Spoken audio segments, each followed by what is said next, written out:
Jean-Louis Jaffé, bonjour. Vous êtes expert comptable et commissaire aux comptes. Alors, pour ce 5e congrès, vous êtes venu animer un atelier.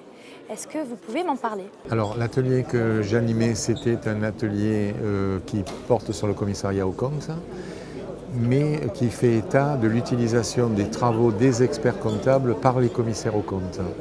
Donc il s'agissait de commenter et d'expliciter une norme professionnelle que nous avons chez les commissaires aux comptes, la norme 630, et à travers de cette norme 630, profiter de faire peut-être une petite révision, un état des lieux. Alors, est-ce que justement, vous pouvez m'en parler de cette norme?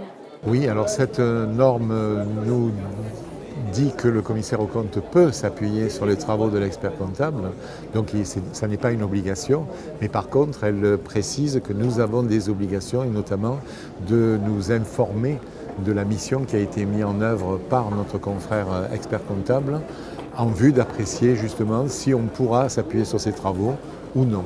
Quel a été le retour des participants? Le retour des participants, ils ont été assez calmes, j'ai trouvé, parce que pour certains, ils découvraient un peu cette norme, parce que dans notre cadre d'exercice professionnel, on n'a pas toujours le temps d'aller dans la lecture des normes et d'approfondir ce qui est obligatoire. Donc dans l'ensemble, c'est les échos que j'ai eus après l'atelier, ils ont beaucoup appris sur les différentes missions de l'expert comptable et les différentes opinions ou appréciations qu'il peut y avoir derrière une mission.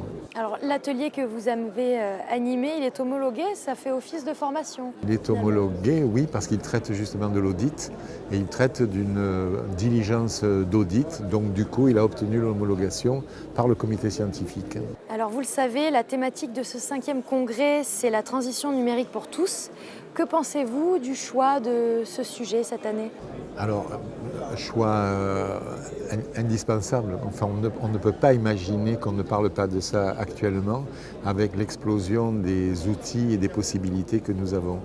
Là, je vous parlerai de mon cabinet. À l'intérieur de mon cabinet, j'ai un de mes fils qui est particulièrement dédié à cet aspect-là.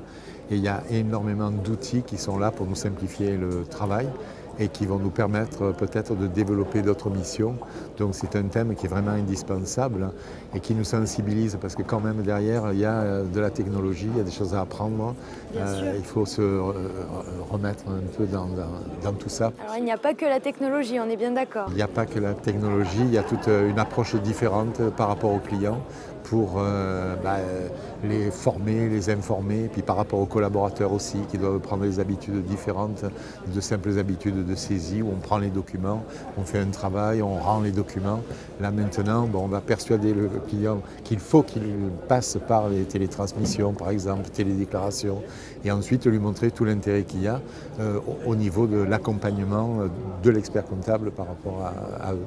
Est-ce que c'est une révolution pour la profession? J'exerce depuis très longtemps. Depuis que j'ai commencé à exercer, c'est une révolution permanente. Donc pour moi, j'ai connu l'arrivée de l'informatique, l'arrivée de l'Internet. On continue à évoluer, sauf que cette évolution, ça va de plus en plus vite. D'où l'intérêt de se réunir pour en discuter. Indispensable, les échanges d'expériences et puis la connaissance d'outils nouveaux aussi. Merci, Monsieur Jaffé. Merci à vous.